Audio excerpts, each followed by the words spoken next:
Aloha and welcome to the Jason and Pili project. It's the second cup of coffee. I'm Pili. And I'm Jason. I was wondering what we were doing here. So I guess we're doing many projects, many shows, and second cup of coffee. My Yes, bad. yes, all second cup of coffee, all Jason Pili project, all good stuff. That's right. So we have 5 steps, not 4, not 6, but we put this into 5 steps today for the highly successful. And Yes. before that, how are you? I'm good. I'm good. Getting the house ready. We're having 5 showings of our house today. It's crazy. It is a 5. crazy market. We have 5 showings today, 4 showings tomorrow, and then a smattering of showings this weekend. But I think people just want to get in. They want to see the house and they want to see if they want to put an offer. So we're excited for anybody who needs to catch up with what we're doing. We're putting our house on the market and we are moving to Tennessee. Jason right now is in Kentucky, but he was staying with some friends in Tennessee, scoped out a neighborhood. I think we kind of know where we're going to live. So Yeah, let super me tell you this excited. this whole Central Time versus Eastern Time, man, I have been sideways trying to figure out the last 2 mornings. I didn't know if it was 6 o'clock or 7 o'clock or 8 o'clock today. And then I had an 8 o'clock call with someone who's on Central Time at 7 o'clock, and then all of a sudden at by 8 o'clock I had crossed over from Central Time to Eastern Time because I had made that cross into Kentucky there. So whew, that was a full time effort, but it was great. I'm enjoying it. Got a lot done. Have had a lot done in terms of everything with real estate, with construction, with us. It's just been a magical couple of days. Just everything everybody's been doing, everything. Just how great people are, and just how gracious people are. So we just, I stayed with some awesome people. It was so much fun to see Chad and Jen, beautiful place they live. Saw our friend Bill Allen. That was amazing as well. So it's been just a solid couple of days. But enough about us. 5 steps of the highly successful would Five steps. be. So first, I want to preface this with success is what you make it. So you That's can look right. at success and reach out for success. And success might be to you Grant Cardone, or success to you might be the Dalai Lama. Success might be Huh. different for you. So these are just 5 ways that we thought of that what we reach towards. This is what we think success looks like. So if you want to reach for the same things, please do. So first and foremost, for me, success is really having a moment to spend time with my family where I'm not rushing around, where I'm not pulling my hair out trying to get things done. Having that quiet moment with family that I can put my phone down, put that down, let the rest of the world go away and just have one-on-one time with my children, one-on-one time with you, Jason, one-on-one time just with us. See, that to me is success, and that to me is precious.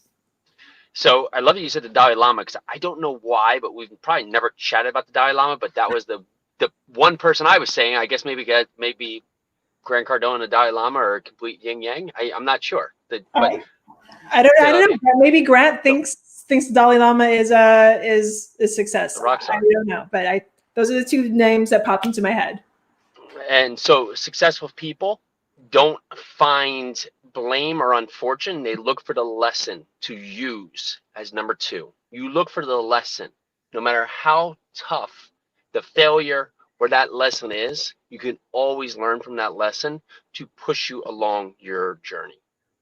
Number 3, they take a moment of silence, whether it's prayer, whether it's meditation, look across the way, Oprah to all these people who take that moment daily, whether it's prayer, whether it's meditation, whether it's just sitting down in silence and connecting with the universe. They take that moment for themselves. So, yes, number 1, I said taking a moment with your family, but really, number 3 for me is to take that moment for myself, even if it's just 5 seconds to take a breath, take a deep breath and recenter. Even that counts. So take that moment, take a moment of silence, and just enter you.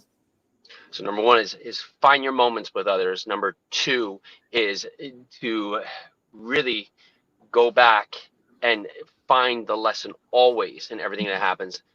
Number 3 is find your moment within you to get a clear mind. Number 4, right? So number 4 coming up, dun, dun, dun, dun, dun, dun, dun, drum roll, is that you listen more than you speak. And when you find what needs to happen, you don't ponder, you act. Because the action is where the results happen, not the inaction.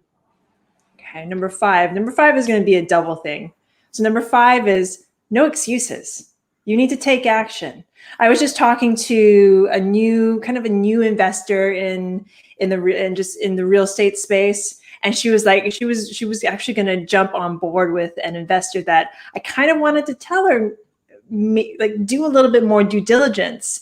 I don't like going down on anyone, but this particular investor had some bad things happen in the past. I don't know him enough now to know whether or not him and his company rejuvenated and took care of their business. So I just told her, you really, really need to take a look at what they're doing.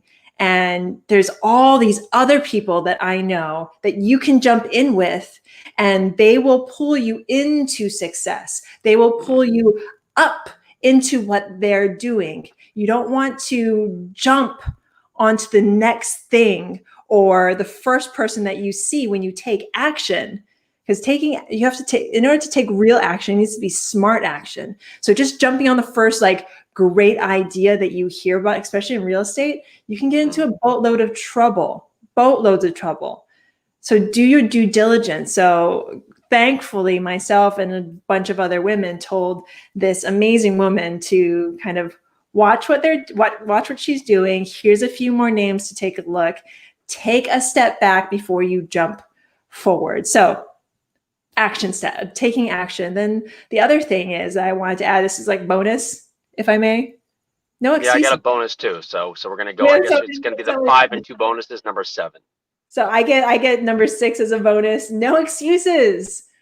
No excuses. This same woman that I'm talking to had a major loss in her life, and she's not using that as an excuse. Like, this is major. As a mama, I felt for her. Major loss in her life, but she is stepping forward and she is taking the chance. She's taking her life in her own hands and taking the next step to take her life to the next level. No excuses, folks. And so number 7, or bonus number 2, would be that how you do anything is how you do everything. Yes. David Goggins has this one thing where one day he was running in like ultra scorching hot. It was like 110 degrees out. And somebody pulls up and said, Goggins, why are you doing this? And he said, because you're not. And that's the lesson there, is that you have to do what's uneasy, what's difficult, and what's uncommon, because that's what's going to make you stand out. The people who stand there on the sidelines and say, oh, that's not for me. Oh, I need work, but when I'm offered a job and the job entails me working outside in the rain, even if I can't feed my family, I'm too good for that. The lesson is that I am going to do what I do when people are watching and when people aren't, because when it's time to show up, if I think I'm just going to turn it on just when cameras come on or anything else, it's never going to happen. You're never going to be ready. People aren't lucky, but the harder they work, the more luck they find. I mean, we were just talking about kind of the same premise when it comes to looking for opportunity. So many people are sitting on the sidelines waiting for opportunity to hit them when they haven't visualized it, they haven't put the work in. So opportunity might be slapping them in the face over and over again, but it's not going to work because they can't recognize it. So be able to recognize opportunity by putting yourself out there, doing the work, doing those things that, not everybody's going to see. You're not going to get congratulations for every single thing you do. But those things that you do, whether it's run 100 miles, whether it's run a mile, those are the things that count, because like Jason said, how you do one thing is how you do everything. So. And give yourself grace for what you're doing. Yeah. You have to appreciate your small steps to take large steps. And I think I needed to hear that today. It's the last couple of days have been, they haven't been difficult. They've been a little difficult though, because Jason's over there and we're over here and we're taking care of business. But everything that could go wrong this morning did. The doggies did their duty in the living room, and I woke up to that, and I was just like, you know what? Yeah. Deep breath. Our one bulldog is getting older. Yes. He's unfortunately he's lived a massively awesome life, but he's getting older, and so things are getting tougher. So I gave him a good scratch, and I was like, okay, well, I'm not gonna get congratulations for this, but let's clean this up so the kids don't tramp through it, and let's get this done. Let's get on with our day. Let's take this day by storm. Let's give these doggies a little bit more loving, so they hopefully don't do it again tomorrow morning, and take the day. So no matter how you wake up in your day, take it. It's yours. You can either take that poop on the ground and just kind of roll in it, or you can clean it up, get your stuff done, and get on with your day and take the day by the horns. Yep, it's what you choose to make of it. Yes. All right. So this is an awesome 5, now 7, now multiple ways that the success will make it happen. It's a second cup of coffee. I'm Pili. I was waiting for you to take us out. And I'm Jason. We will see you. Pili will probably see you, but potentially I'll see you. I may be in travel route. I have to look at my time since I don't know which time zone I'm in at this point. But at some point I'm on my way home. So we will make this happen though. And for everyone watching, thank you always. We again had our biggest month ever, which we said the prior month too, which means that either something's happening or you guys are getting a lot out of this content. We've had massively awesome guests, which has also made this show so fulfilling to just, and you know, it's lessons we learn too, right? So we love sharing what we're learning from the guests, but we're also learning too. That's why we're bringing these guests. So if you have questions, you have someone that you think would be great in the show, you have topics that would be great for us to cover, please reach out. Let us know what you like. If you want to come on the show, let us know. Let us know if you have something to share. So thank you so very much. So grateful. See you later. Bye now. Allah. Do.